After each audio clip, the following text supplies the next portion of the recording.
Here we go. All right, we're back again. Michael Frankie, what's going on, man? Not a whole lot. How are you? I'm doing well. You look pretty tan. What have you been up to? Been outside a lot, trying Yeah, to get back in shape and doing all kinds of stuff outside, so not as pasty. I wish that would happen to me. I just turned red. We went cliff jumping last weekend, and I was the only person of paper white skin. Everybody else Yeah. was born with some melanin. And it was funny. I put on sunscreen everywhere, but like one section on the top of my foot. So I had just like a nice little like stripe That's on the funny. top of my foot with sunburn. But thanks for coming on here. So guys, today this is going to be a very short video. We do this every Thursday at 12 o'clock Arizona time. If you were on here and this is your first time coming on, welcome. Make sure you come over to YouTube. If you come over to my YouTube channel or Michael's YouTube channel, you'll be able to ask questions and we can bring you up on stage. The way that we set this up is we want to help everybody start doing deals. And Michael actually was talking last week. Last week in the Daily Dial was my 1 year anniversary of getting my first property under contract after you and following strategy. So pretty cool. I love that. Yeah. But I've talked about I talked about you in the Zoom I was just doing as well. And guys, if you don't know Michael, he used to be a teacher, making $40,000 a year, and now you are doing very well for your family and all of your employees that are crushing it. So I've wanted to just hang around my campfire. I want to get around people that are doing bigger deals, helping people on a larger scale. So I'm excited that we get to have the opportunity to talk to you in the middle of you doing all of these free programs you're providing to people and some of the stuff that we'll be able to pay and have better data. So Michael, what is going on in your business at the moment? Why are you outside so much besides working on your fitness? Which business are we starting with? Let's talk about the real estate business where you help homeowners. Yeah, we're doing about 150 deals a year. We have 14 people on our team. So that business has been humming right along. We're doing, 15, 18 deals a month, something like that. What's funny is for the longest time, we could never use all of our private money lenders' money. We had like $5 million behind us, and it would never get used. Well, in the last few weeks, we're having that pain for the first time in a long time. So trying to scrounge up some new lenders and talk to some hard money people. Hard money sucks. Apply, because I'm used to saying, hey, Mr. Private Money Lender, we have this house for $200,000. It needs to close in 2 days. Okay, here's the money. Boom. And it's just automatic. And these hard money people, oh my, no. Mm-hmm. So perhaps I'm a little spoiled in that front. That's actually a really good point. I was telling some people earlier, like I don't know where everybody's at in their real estate investing journey or helping other homeowners, but one of the best ways to learn is to attach yourself to somebody who's actually doing deals. And you can ask questions, you get bumped to the front. So if you are in a situation where you're like, I really want to see how deals are done, find somebody, find the right jockey. Talked about what should you bet on when you're at the Kentucky Derby? A good horse, but you really want a jockey that's been there before and knows how to handle the pressure and all of the different situations that are kind of come from it. So find a jockey, myself, Michael, that have been in that situation, can perform, make sure it's actually a good deal. Michael, oh my gosh, I read this off in the newbie Zoom. I got this message yesterday, and it made me feel so bad. I get to hear really positive things, and then I hear people have the negative stuff. And sadly, this woman who's in retirement age told me, she's like, I don't know if real estate's just not for me. I've lost my entire life savings to this, and on 2 bad deals. She got into 2 really bad wraps back in September. She's been paying on it. She spent $140,000 on these 2 deals that do not cash flow. And she told me, I don't know how much longer I can lend on these and keep them afloat. And I just really want to remind this to people. So many, I don't know, you can share your experience here. I'll wrap up on this for a moment, but there are so many people that are so excited to get into real estate and they just want to do a deal, even if it's not a deal. So anytime you're talking to a homeowner that wants to sell, anytime you're looking at somebody that wants to sell you a deal, be a little skeptical. What's going on? Why do you actually want to sell? Do you actually own the property? Are you the actual homeowner I should be talking to? Do you have a legitimate deal? Trust, but verify all the way through, because there's nothing worse than being inside of a deal that does not actually work for you. So please, guys, make sure you are in a deal that makes sense, and then ask somebody to underwrite it. We've underwritten deals on this live. We're here to help you. So, Michael, I don't know if you have any other tips that you'd give to everybody on here, but what is your experience? Well, 2 stories. One, I got on a call with a guy in the niche community Facebook group this morning. He's a Army guy and wanted to do a deal up in, I think it was South Dakota. Wanted to buy it subject to foreclosure sales next week. So he was all excited about doing this deal and was gung-ho about it and was going to buy it. He's like, hey, can you help me with the subject to paperwork? I want to try to get this thing closed next week. So we went over all the paperwork and explained all that and what he would need to do to get the foreclosure sale stopped. And I was like, before we go too far, can we talk about this deal? Because he's not even local to South Dakota. I think, I'm going to butcher it, but I think he was in Mississippi or something. Oh, wow. Is where he's at. And I was like, why in the world are you buying in South Dakota? And he's like, well, that's where I'm from. I'm comfortable with it. I was like, okay, that makes sense. But he starts explaining the numbers to me, and he's like, well, it's probably going to be $30,000-$40,000 entry fee. And the rents are maybe 700. The PITI is like 600. And he's like, I'm not really sure on the comps. They're kind of all over the place. He owes around 110. I think it might be worth, somewhere around there. And so he's all excited about it. He's doing the deal in his mind. So I just kind of pushed back and I'm like, would you want to own 100 of these? And he's like, well, what do you mean? Would you want to own this house 100 times over? Well, no. Then why are we doing the deal?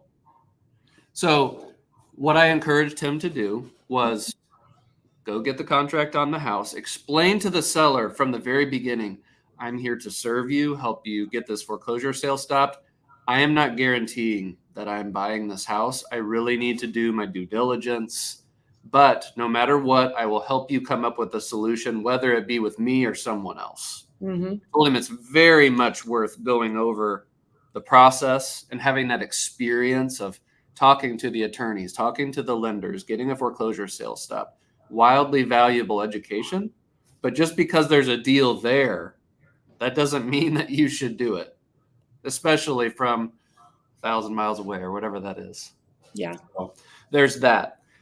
My personal story, I actually filmed a YouTube video yesterday on a house on Broadmoor Avenue in Liberty, Missouri, in Kansas City. I bought this house. I'm looking at the whiteboard to remind me what all the stats in this thing. I bought this house subject to February 28th, 2023. I let the guy rent there. Okay. He had gotten laid off from a Ford plant. That's where he worked. But he had gotten the job back, and he'd confirmed that with me. So I was like, okay, he's making $80,000 a year. He should be fine. Well, he never made a payment, not one. And we finally got him out. It was actually my first eviction in 600 deals. It actually pained me. I don't like evictions. But sometimes, what are you going to do if people get you? So during that time, I had to bring $28,000 to reinstate the property last February. So that's been sitting still doing nothing this entire time. Then we had to make mortgage payments of $20,000 over the last 18, 19 months. He trashed the property. And to boot, we don't really have any equity in it. So one of my acquisition guys got this thing under contract. At the time, I'm like, nah. I didn't really want to do it, but we did it because the seller needed our help. We ended up buying it. So I go through that whole video talking about the eviction and all this stuff. And I'm like, well, this isn't terribly valuable. I really need to break down the numbers of what's going to happen afterward. So I broke down the numbers on a flip, or if I used it as a rental and brought in some more private capital to rehab it, and what would happen if I sold it on a wrap. That's what I went over yesterday. Flip, I would lose money. Rental, I would maybe make $100 a month. It's all said and done. There would be some tax benefits, but and then on a wrap, I would do a little bit better. But it is a bad deal. I shouldn't have bought it. If I didn't have all the resources and team and money behind me, it could have been a very large problem. So if it was someone that was their first deal, second deal, imagine putting 30,000 of your own money to reinstate a property, having to foot the bill for the mortgage every month. That's another $20,000, $50,000 with no return whatsoever.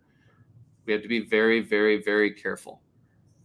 So that was a long-winded way to say be careful.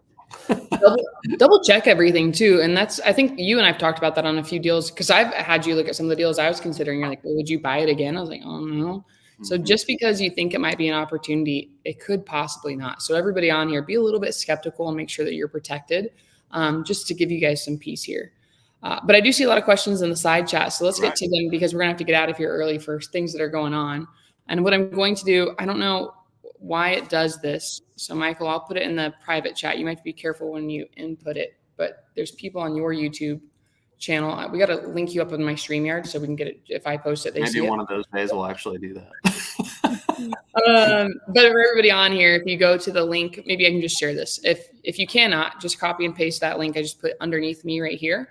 And then you guys can come on backstage and ask questions. We do have to be off of here in a half hour just to get back to everything. But I want to go through the questions I saw on the side chat so we can get started. Raylan, I've seen you going back and forth over here with Abraham talking about you're feeling stuck. You haven't gotten a deal from a pre-foreclosure in a while. And then Abraham was just asking where you were at and how it's going. So I saw over here, he said, are you door knocking? And you said, yes, I door knock. And you door knocked 90 doors in June, which is awesome.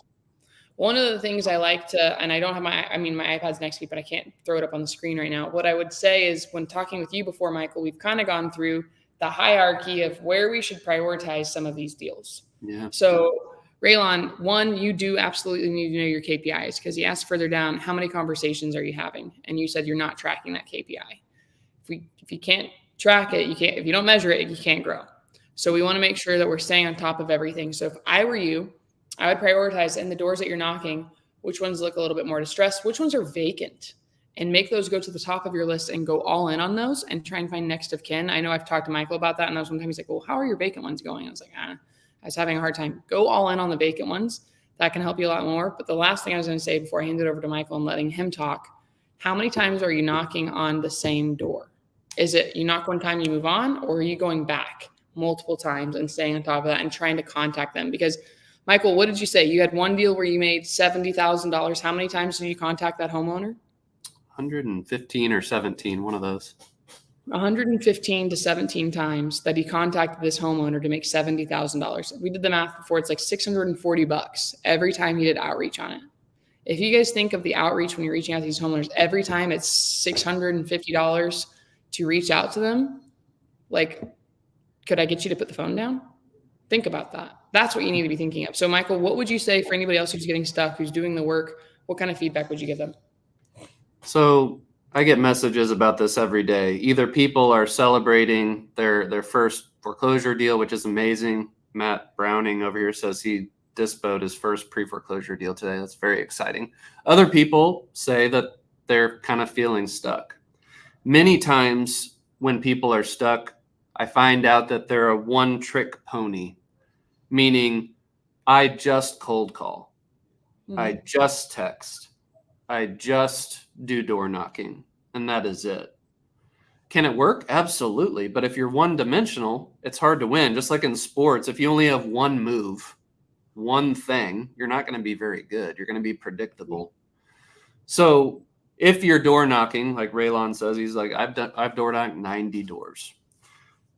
When you're doing that many different doors all by yourself, oftentimes you'll find yourself going through the motions and you're not going deep enough. So it's like, I'm just trying to tick off my KPI box, but I'm not actually going deep on the property. I'm going to knock it. I'm going to say, yep, I did my thing, but you're not doing everything you need to do at a property.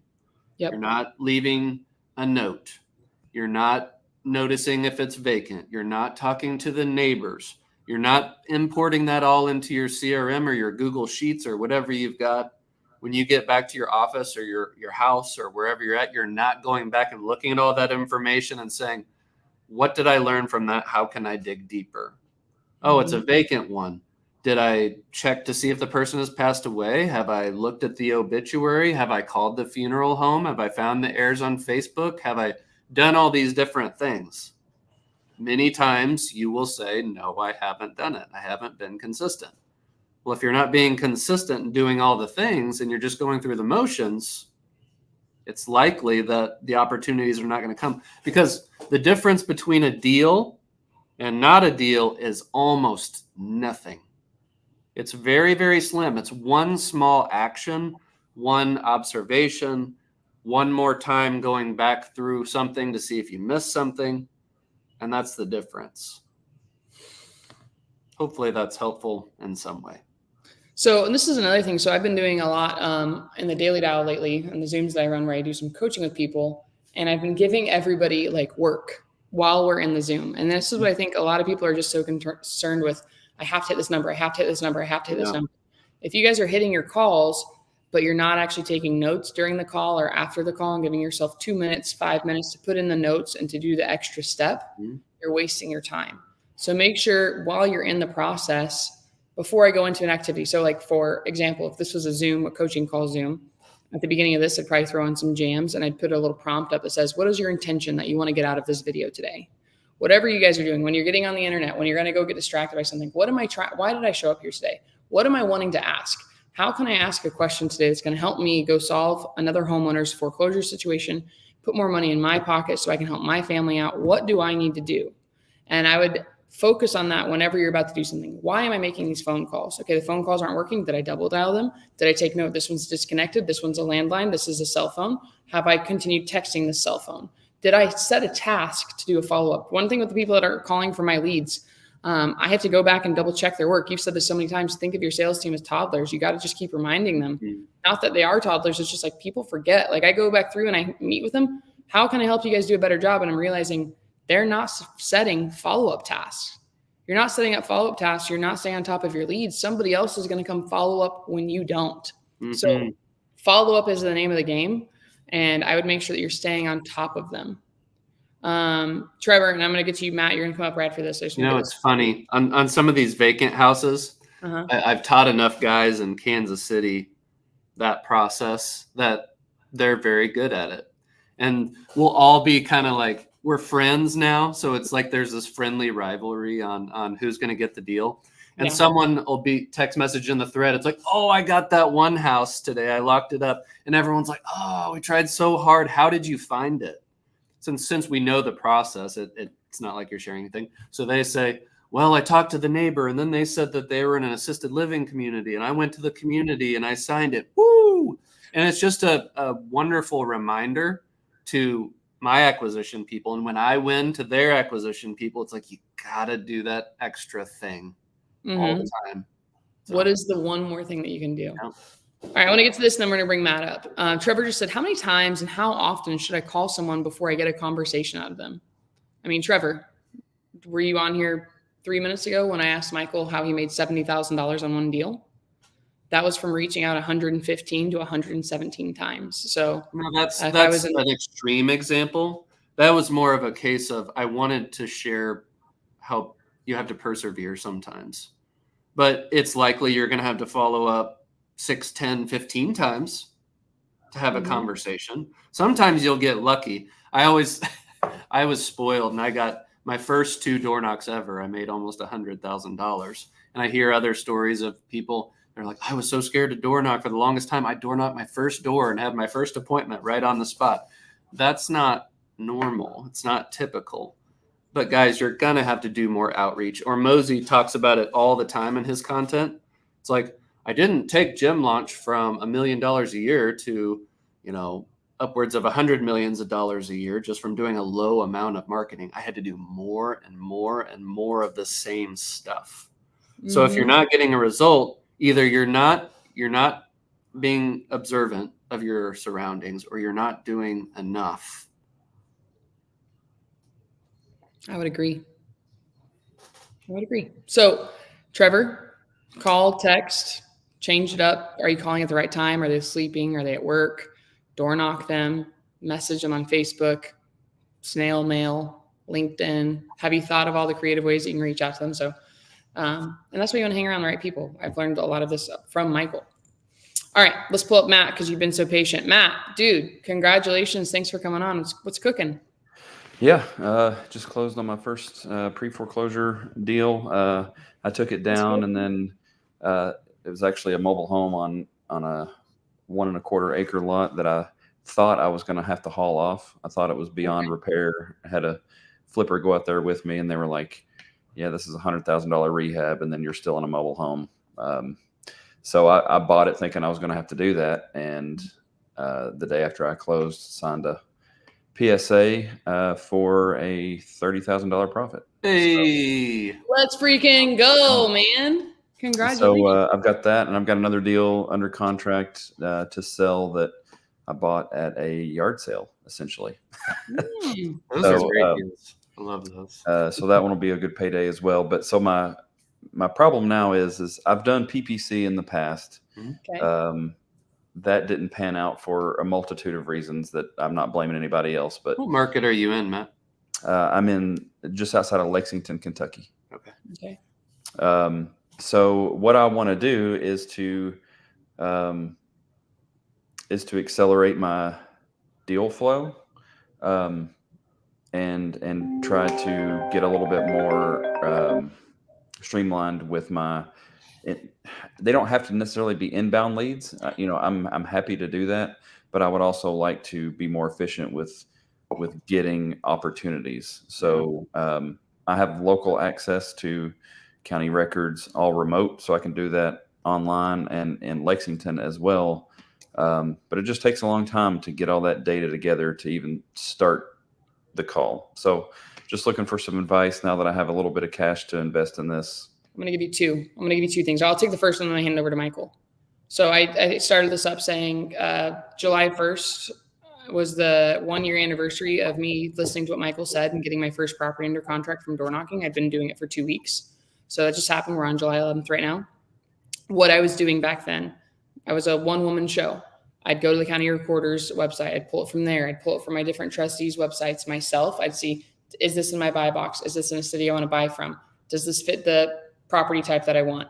I would find the properties that I liked myself, and I'd be working. I'm in front of a TV right now. So what I'd do is I'd have that stuff up on another monitor. I'd be doing what I needed to on my computer monitor right here, getting other things done in between calls, text messages, anything else happen. I'd refresh the data. I'd find something I liked. I'd skip trace it on the spot, individual skip trace it, text them, call them. And then if they did not answer, I'd door knock them later in the day, but I'd double dial, text, all of that. And I was doing it myself. Overhead was super cheap. I mean, I actually just walked a few people through, and I saw a few people like, where do you get your pre-foreclosure data? Should I get it from my title company? If you guys are not on Michael's YouTube channel, we've gone over it 70 million times on our lives here. He covers how to find pre-foreclosure data, but I just showed somebody, I've been showing them all week. Yesterday and today, we went to Zillow. We found a property that was listed for auction, went to True People Search, and I have a paid program to skip trace people. True People Search it's not always like this, had the exact phone number that I needed. So you guys can all do this with no cost out of pocket to get started. Little time consuming, but you're going to get it down to a science and know what you want. With that being said, that's what I did when I was getting started because I was by myself. You could also go through the process, learn it, train a VA to get that done. We do that as well because I'm waiting for somebody to make my life more efficient and easier. So I'm going to hand it over to Michael and I'm going to let him talk about data and how to make it more efficient. So how in the weeds do you want to be with your deals, Matt? Are you wanting to have other people do the work for you? Are you willing to do the work for yourself? How many hours a week are you wanting to devote to this? Do you have a W-2? What's kind of your... I own a screen printing and embroidery promotional products company, but I'm very flexible with my time and can spend a considerable amount on this. And I'm way more excited about this long term. I like actually talking to people and all of the creative finance strategies and structures and all of that. I like everything after.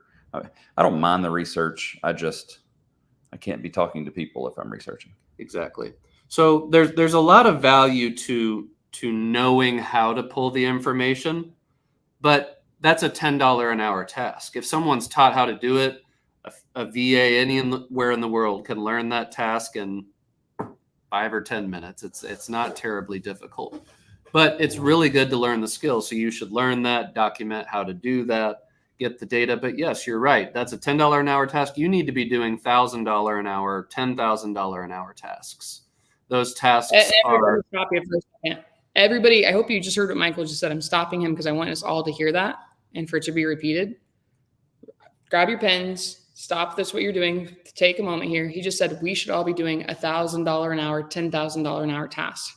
Now, when you're getting started, do you think that's what you're going to be able to do? You don't know what you're doing yet. You got to figure out, what does the deal actually look like? Am I finding stuff in my buy box? But once you've mastered pulling the data and you can pass that on to somebody else, you need to do the high leverage opportunities so you can leave your W-2, so you can help more homeowners, so you can take your children into the school that you want, or buy your parents the house they want, or your wife the car she wants, or whatever the thing is, so you can take care of your family. So continue on, Michael. I just make sure everybody heard that. Make sure you're using your time on $10,000 activities, $1,000 activities. Go ahead. Because the way I started was exactly what you're doing, trying to figure out what I should do each day. So I would start at 6 a.m, start scraping data, put it in an Excel spreadsheet. Then I would go door knocking for 3 or 4 hours. Then I would take my findings. I'd come back to the office. I'd sit down and be like, okay, I talked to those people. I'll follow up with them. I didn't talk to these people. I'm going to cold call them, message them, text them, whatever. These ones were vacant. I'm going to go research those, find those people. And it was just a iterative process over and over and over. But I was one person and I couldn't keep up with everything. I was spending so much time on data that it's like, then I'd see a wholesaler blast out a deal that was on my list. I'm like, gosh, dang it. It's like, I knew that one was vacant. I knew that that one had a situation, but I just couldn't do it. So you realize when you're spending you're doing $10 an hour tasks, you're killing yourself from doing the high leverage tasks. So talking to sellers, going out there and door knocking, cold calling, some of these things can potentially be worth thousands of dollars an hour if you leverage your time. So your goal should be learn the low leverage tasks so that you can explain it to someone else. Hopefully, Matt, you've made $30,000 on this deal and hopefully some more on the other ones. Maybe you can afford getting a VA. I'm not saying you should do that right at the beginning, but maybe you can. And then over time, you gradually build up to where your tasks are only high leverage tasks. And you'd be surprised that the $1,000 tasks that you end up doing here in a couple of months, a year from now, you won't even be doing those. You'll delegate them to someone else. You'll do $10,000 an hour tasks. Maybe it sounds a little bit, unrealistic to some of you in the chat, but I promise you that can be done. Yeah. I mean, definitely as a small business owner, I certainly understand but I've been that pain. Yeah. I understand it. I've been there. And what Caroline alluded to earlier is I've been my own customer for a long time in terms of what would 5 or 6 years ago Michael want to be able to do this business. And it's automated data. It's a CRM that's built for this task that we're doing.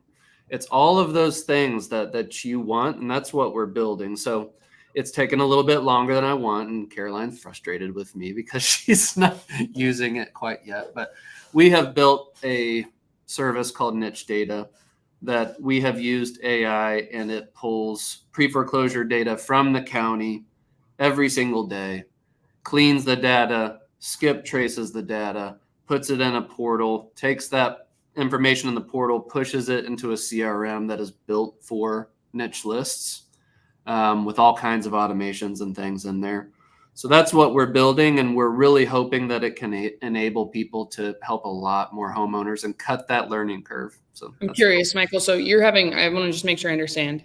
You are not only getting the niche data ready, you're also going to have the CRM roll out at the same time?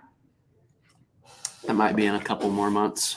Okay. Because I'm looking at switching my CRM. So should I spend my money on a new one or should I wait for yours? Yeah, I'm at Follow Up Boss right now, and I like it, but I'm ready for something that's a little different. So, but my thought process is I'm just thinking through every single problem that I've ever experienced. And it's like, I wish there was a thing for that, so I didn't have to do it, and I could just talk to sellers and sit in the living room and solve their problems. And so that's how we're working backwards into products that do all those things. So I know that doesn't solve your problem right now, but really focus on learning your market, learning where the data is, learning how to be more efficient, and try to delegate to someone else with some of the profits that you've made. Yeah. Well, thank you all very much. I appreciate it. Like the throwback Surge shirt as well. I'll send you one. Just message me the address. Drinking that probably cut years off my life. Yeah. Well, so we named our screen printing business Surge Screen Printing and Embroidery, and then they brought it back. They didn't even ask us if it was okay. They send you a demand letter to stop.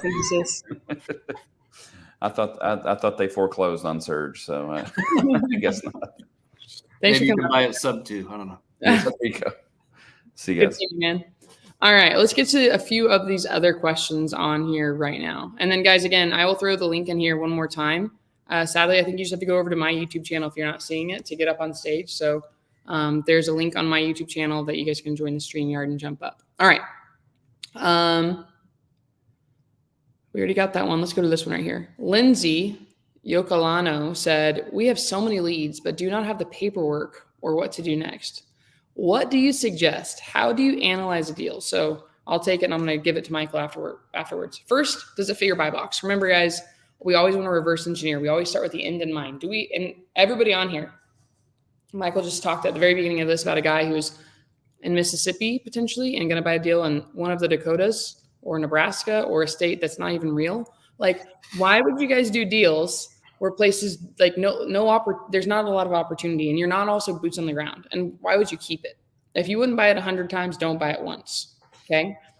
Everybody in here, you should start out wholesaling everything. Wholesale everything, put some cash aside, get to where you have some breathing room, and then you can potentially think about keeping things. Because here's my next question for you. Is $50,000 going to change your life? Like $50,000 a month or $200 a month? What's going to have the biggest impact on your life? 50 grand or 200? Okay. And where are you going to get the most out of that? Go do some deals where you have cash, and then you can think about keeping things and you can offset your taxes.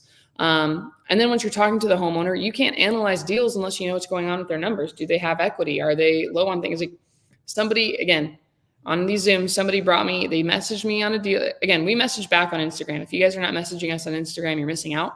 A guy sent me a deal yesterday. He's like, I found a deal where I live. And I was like, okay. And then he started sending me all of these bankruptcy documentations. And I'm like, well, I didn't even open them.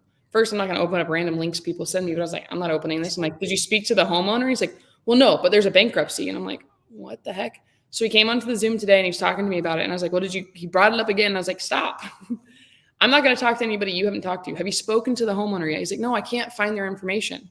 So I showed him how to look at their information up on the tax records, on True People Search, on PropStream, on different things. I'm like, you don't have to use paid programs. You can do this for free.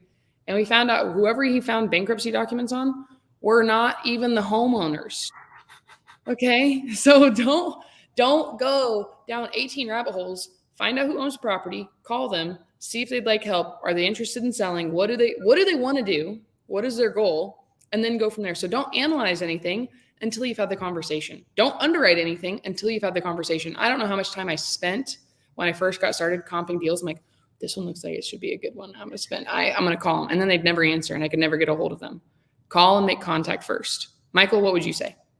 It's funny. I've had similar messages lately. There's a guy that messaged me a few days ago and he's like, yeah, I found this house that's vacant. How would you underwrite it? I know nothing about this property. Have you talked to him yet? Well, no, I know that the homeowner passed away and there's an heir somewhere. And I'm like, well, without knowing what they owe, what the PITI is, what they need out of the situation, I can't do it. Why don't you go ahead and try to find the homeowner and have a conversation? Once you have a conversation, then we can talk. So guys, it's easy to put the cart before the horse. It's really easy to get excited about these deals and think that you have an opportunity before you really have one. But this is a case of needing to know a process and following the process to not only get the data, but how do you get a hold of these sellers? How do you sell the appointment? How do you get to the appointment and know how to solve their problems at the appointment at a high enough level to where they're like, okay, I want to work with you and sign a contract? How do you stop a foreclosure sale? How do you have the private money to buy this house? Do you wholesale it? Do you flip it? How do you analyze it? This is a game of skill stacking, and you just got to take one skill at a time. Ooh, I want that, Michael. Your next thing that goes on Instagram, I want you to write this down. I want you to break down what skill stacking is, make it its own little reel, and have all your team put little pictures together when you're talking over it. That's literally what it is, guys. It's all skill stacking. You need to understand, 1, how to find the deal. 2, how to have the conversation. And then you just keep going. Master one thing, master wholesaling, and then let's master, okay, how do I turn this into a creative conversation? That's huge. Sorry, I didn't mean to cut you off, but I really like that. Make that a fire reel. All right. So Lindsay also followed up with, I'm asking about after I have the conversation. So what would I suggest? How do you analyze the deal? Well, you need to get all the information. You can't put a puzzle together if you don't have all the pieces. What are they wanting to do? Do they want to try and stay in the home? Perfect. Let's walk you through all the options to stay in the home. Again, go to Michael's YouTube channel. We have watch our videos where we've done role plays and take those and learn how that conversation goes. Because I threw everything at Michael. I threw the kitchen sink so you guys can see he'd handle a really aggressive person or somebody who's in denial. I gave every objection I could think of to help you guys out. And that's great. Once you have all the information, then you need to understand, okay, what is my exit strategy? What can I do with this? Now, Caroline and Michael already karate chopped us. Don't keep anything unless you buy it 100 times. I know I need to wholesale this. All right. Who is my end buyer? Where do they need to buy this at? Maybe I'm going to shoot it over. Hey, Michael, I have a property here in Kansas City because I know Kansas City is your market. I don't know where I need to be on this. If I send it over to you and I tell you roughly what's going on, can you tell me a buy price I need to be at? Could we JV on this and I get paid and learn from you? Would that be an option, Michael? Oh, I'd love that. Okay. Find somebody, get 2 to 3 VIP buyers that you can open up to. Because here's the biggest thing, Michael. How much money do you think you spend a month just in marketing to get deals to come to you? Probably 30, 40,000. 30, 40,000. Okay. How much does it cost you when somebody brings you a deal? It's free.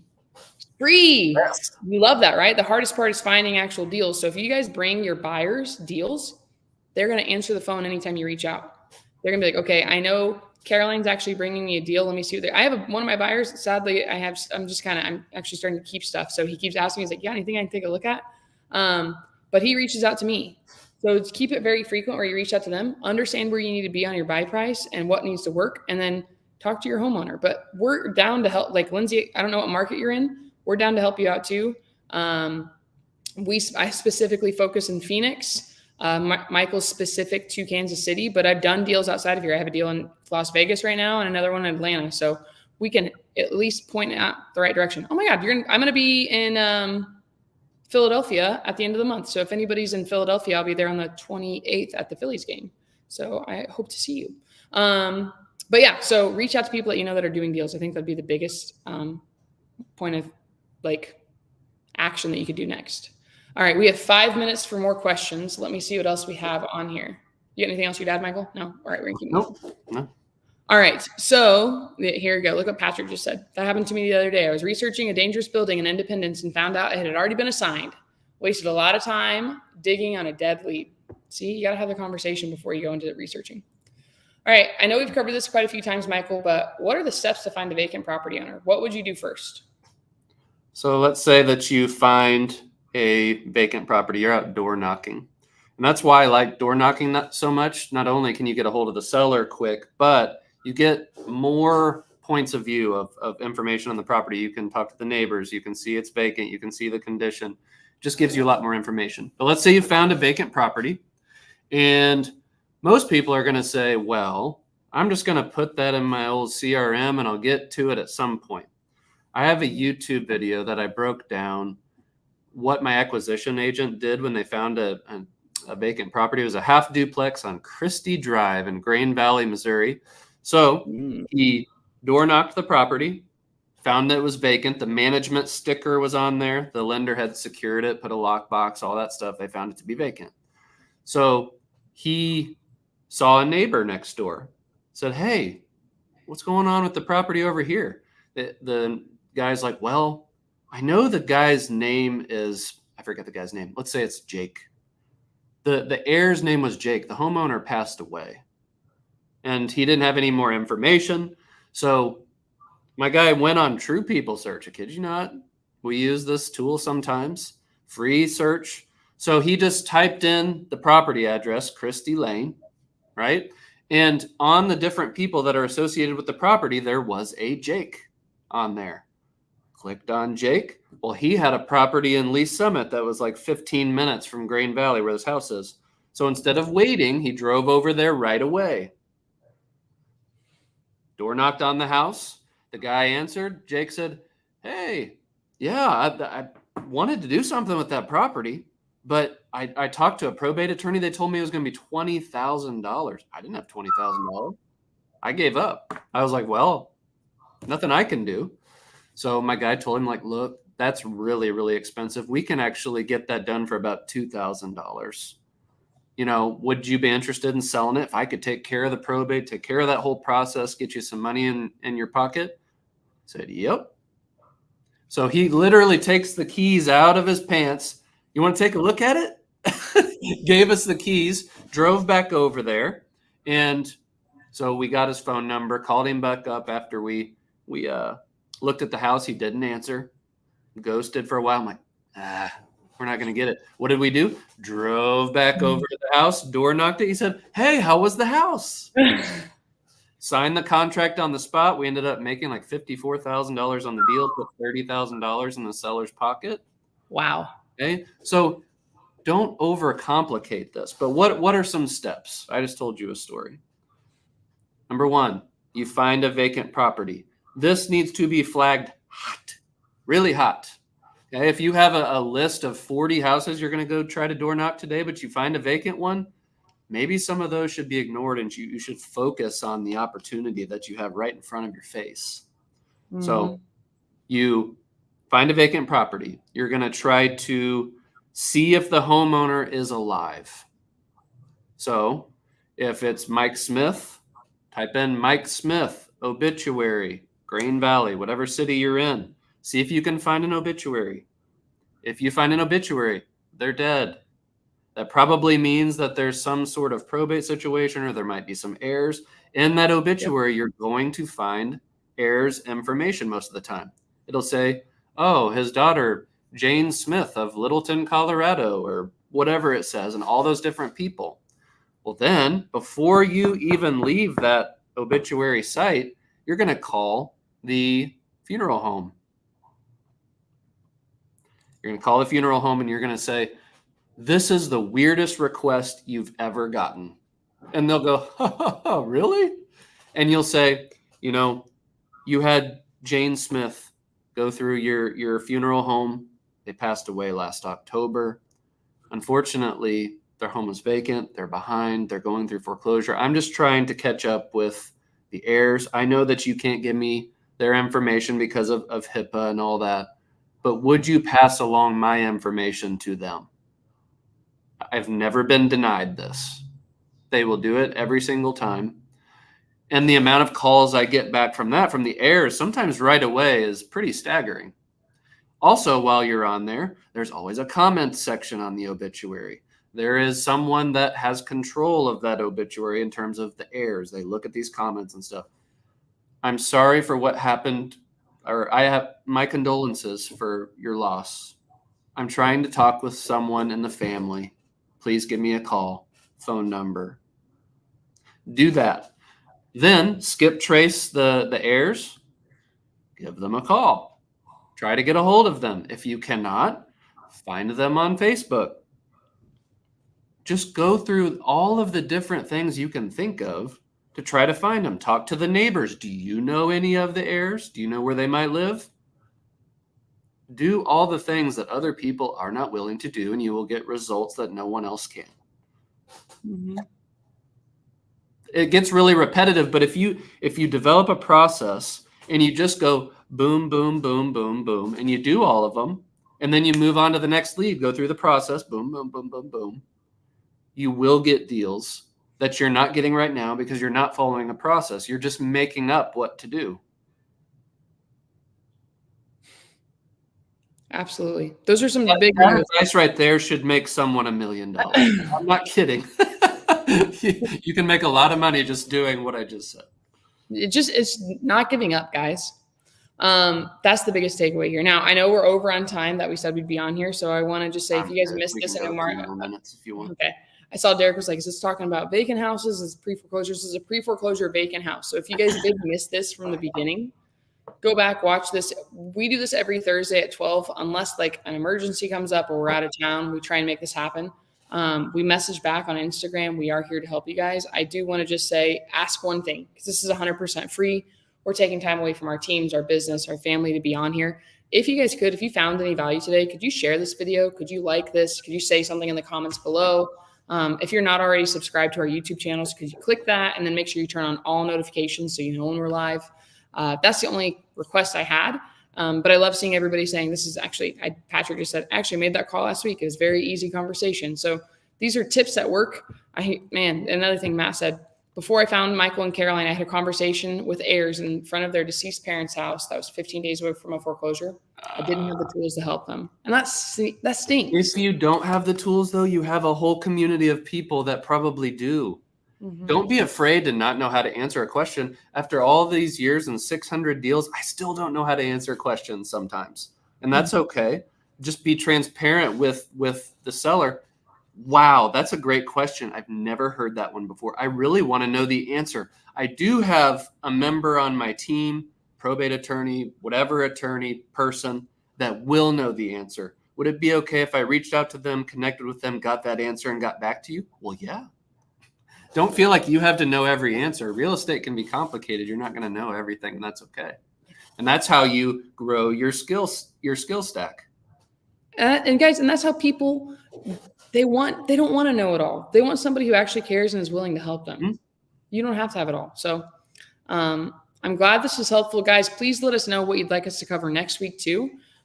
We will try and give you enough heads up, but right now, if you have not already, grab your phones, pull out your alarm or put it on your calendar every Thursday. So right now it's 12 o'clock PST, which means it's 3 o'clock Eastern Standard Time. And what is it? 2 o'clock for you? 2 o'clock for Michael. So I was just thinking, Michael, because I'm helping Marlon. I'm going to Philadelphia. I'm helping him drive his RV back. We're going cross country. Maybe I can make a stop through Kansas City sometime here. We could do like a meetup or something. So if you guys are in the Kansas City area, we'll see if we can make it our paths cross. Get some barbecue or something. Real barbecue up in here. Not fake barbecue. Right on the right side. So thank you so much, Michael, for making time for us. Everybody, thank you for coming on. Please, please, please, though, it helps us out with the algorithm so we can help more homeowners. I know Michael said he's had a lot of homeowners Google how to stop foreclosure, and they reached out to him because they watched his content. So our goal is to help more homeowners stop their foreclosure, save their credit, get them something rather than nothing. And overall, that's what we're looking to do. So Michael, thank you so much. Everybody else that was on here today, thanks for tuning in. We'll see you next week. Bye, everyone.